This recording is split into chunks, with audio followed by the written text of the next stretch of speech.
साथियों नमस्कार। आपका स्वागत है बुंदेलखंड नेचुरल्स में। साथियों, जैसे कि आप सभी को पता है कि वर्षा का मौसम चालू है, सावन का महीना चालू है और लगातार पानी गिर रहा है, वर्षा हो रही है लगातार। आप सभी को पता है कि हमारे पृथ्वी के ऊपर जो पानी मिलता है हमें, ये पानी किसी लैब में, किसी फैक्ट्री में तैयार नहीं किया जाता है या किसी कारखाने में इस पानी को तैयार नहीं किया जाता है, बल्कि परमपिता परमेश्वर की ओर से ये वर्षा के रूप में पानी बरसता है, वर्षा जल के रूप में बरसता है और ये पानी हमारी पृथ्वी को प्यास को बुझाता है। और ये पानी स्टोर होता है, जिससे हम तमाम तरह के उपयोग इस पानी के करते हैं, चाहे वो अपने घर के दैनिक जीवन के कार्य हो, चाहे वो कृषि से संबंधित कार्य हो या और अन्य कार्यों में पानी का प्रयोग हो। तो एक ये वाटर साइकिल जो है, जल चक्र होता है, इस विषय में हम पहले कभी दूसरे वीडियो में आपसे विस्तृत चर्चा करेंगे जल चक्र को लेकर के। लेकिन आज मैं आपसे चर्चा करने वाला हूं वर्षा जल को संचय करने को लेकर के। इसे हम रेन वाटर हार्वेस्टिंग भी कहते हैं। तो आपको मैंने एक वीडियो पहले भी शेयर किया था, उस वीडियो में मैंने वर्षा जल संचय करने के कुछ आपको इंतजाम बताए हुए थे कि आपको अपने खेतों पे क्या मैनेजमेंट करना है। उसके तहत पहला जो मैनेजमेंट था वो मैंने आपसे बताया था कि आपको खेतों पे मेढ़ बनाना है। इससे क्या होगा कि जो वर्षा जल आपका बरसता है खेतों के ऊपर, खेतों की मिट्टी के ऊपर गिरता है और फिर ये मिट्टी की ऊपरी सतह, जो उपजाऊ सतह होती है खेती के लिए, कृषि कार्य के लिए, ये बहा करके अपने साथ नदी नालों के माध्यम से खेत की मिट्टी को बाहर ले जाता है।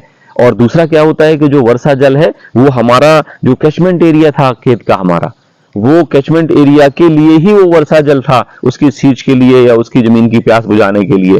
तो हमने इसको दूसरा प्रबंध ये किया था कि हमने एक तालाब बनाया था। आप मेरे पीछे तालाब देख सकते हैं।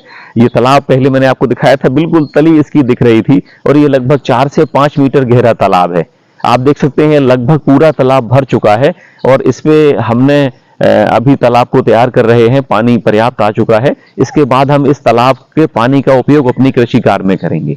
इस पे हम अभी मछली पालन के लिए triple layer IMC Indian major carp डालेंगे और इसके बाद इस पे हम और भी कुछ प्रयोजन करेंगे। मैं आपसे चर्चा करने वाला हूं। हमारे किसान साथी कहते हैं कि तालाब बनाने से हमें लाभ नहीं होता, हमारी जमीन बेकार चली जाती है। तो आप देख रहे हैं, आप दिखाइए ये कैमरे की नजर से, तालाब की मेढ़ के चारों ओर हमने ये टीक प्लांट लगा रखे हैं, सागौन के प्लांट लगा रखे हैं और ये लगभग पूरे खेत की मेढ़ों पे हैं, विशेष रूप से तालाब की मेढ़ों पे हैं। आप चारों ओर का एक लुक दिखाइए पूरा घुमा करके। ये सागौन के प्लांट लगे हुए हैं और ये लगभग 4 वर्ष 5 वर्ष प्लांट लगे हुए हो गए हैं और ये बहुत अच्छा परफॉर्मेंस कर रहे हैं, ग्रोथ कर रहे हैं। तो आप देखिए कि ये खेत की मेढ़ पे भी लगे हुए हैं। इसके साथ साथ ये जो तालाब हमने बनाया था, तालाब का जो बंड बनाया था, इस बंड के ऊपर भी ये लगे हुए हैं और ये पर्याप्त अच्छी ग्रोथ कर रहे हैं और आगे आने वाले 20 से 30 वर्षों में, 25 वर्षों में ये बहुत अच्छा उत्पादन देके जाएंगे। लगभग एक सागौन के प्लांट से हमें 30 क्यूबिक फीट लकड़ी प्राप्त होगी और इसका जो बाजार मूल्य चलता है 2000 से लेकर के 3000 बाजार मूल्य चलता है। तो अच्छी खासी आमदनी, एक पेड़ आराम से जो है 50 से 60 हजार रुपए का मिनिमम आमदनी देके जाता है। तो ये बहुत अच्छी व्यवस्था है। आप इस तरीके से उद्यान की फसलों के अंतर्गत जाकर के टिम्बर प्लांट्स लगा सकते हैं, फ्रूट प्लांट लगा सकते हैं। मेढ़ों पे हम क्या करते हैं, सब्जियां भी लगाते हैं।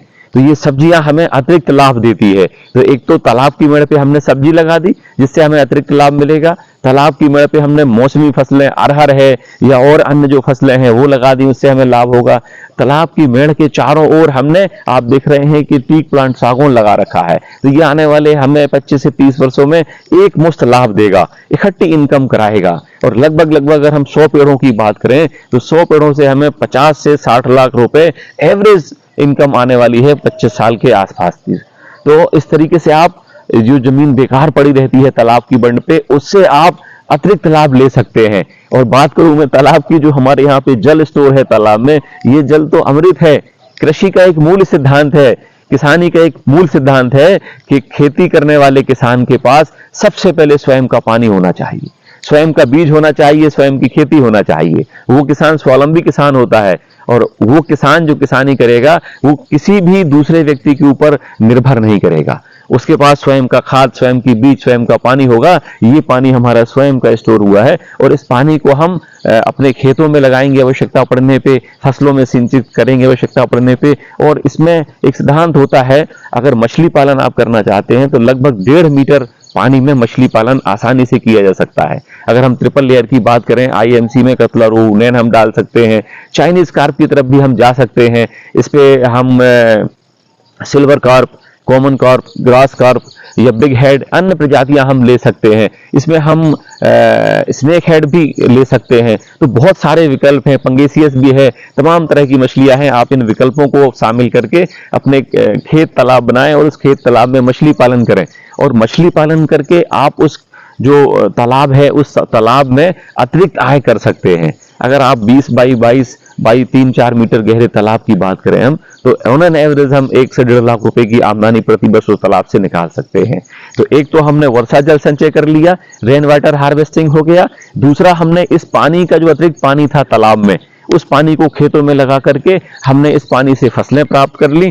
तीसरा जो सबसे महत्वपूर्ण है, इस तालाब के अंदर से हमने मछली पालन कर अतिरिक्त आय भी कर ली। तो देखिए कितना अच्छा और कितना सुंदर तरीका है ये खेत तालाब बनाने का, जिसमें आपने खेत में तालाब बनाया तो वर्षा जल का संचय भी आपका खेत पे हो रहा है, आपको अतिरिक्त आमदनी के लिए साइड से इनकम भी आ रही है। तो आप सभी किसान साथियों से निवेदन है कि इस वर्षा रूपी अमृत जल को अपने खेतों पे संचय करने के पर्याप्त इंतजाम करें। उन इंतजामों में से पहला इंतजाम यह प्रबंध है, आप अपने खेत पे मेड़ का बनाएं। और सिद्धांत भी यही है कि खेत पर मेड़, मेड़ पर पेड़, तभी आप अच्छी किसानी कर पाएंगे, तभी आप खेती से लाभ ले पाएंगे। और फिर उसके बाद आता है खेत तालाब। तो क्योंकि वर्षा के जल को बनाया नहीं जा सकता है, वर्षा के जल को केवल बचाया जा सकता है। पानी को बनाया नहीं जा सकता है, पानी को केवल बचाया जा सकता है। तो इस तरीके से आप यदि कृषि करेंगे, वर्षा जल को संचय करेंगे, तो आप बहुत अच्छे से खेती कर पाएंगे। और आने वाली पीढ़ियों के लिए आप वर्षा का जल जो है संचय कर रहे हैं अपनी खेतों में, तो वो आने वाली पीढ़ियों के लिए गिफ्ट के रूप में आप देके जा पाएंगे। मैंने पिछले वीडियो में आपसे भी कहा था, हमेशा चर्चा करता रहता हूँ, हर मंच से चर्चा करता रहता हूँ कि जल ही जीवन है, जल के बिना कुछ ही नहीं है। तो आपने जानकारी भी ली होगी, आपको पता भी होगा कि बुंदेलखंड की दृष्टि में बात करूं तो लगभग बुंदेलखंड में एक लिस्ट जारी करी है भारत सरकार के जल शक्ति मंत्रालय ने, और उसमें लगभग 125 डिस्ट्रिक्ट्स को सिलेक्ट किया गया है जो डार्क जोन में है पूरे इंडिया में। और उसमें से बुंदेलखंड के 3 जिले जो हैं वो डार्क जोन में आते हैं। इसमें से चित्रकूट है, बांदा है, झांसी जनपद है। अगर देखा जाए तो पूरा बुंदेलखंड में ही पानी की दिक्कत है, लेकिन अभी विशेष रूप से ये 3 जनपद डार्क जोन में है, इन पे फोकस है, इन पे विशेष प्रयोजन किए जा रहे हैं वर्षा जल संचय करने के लिए।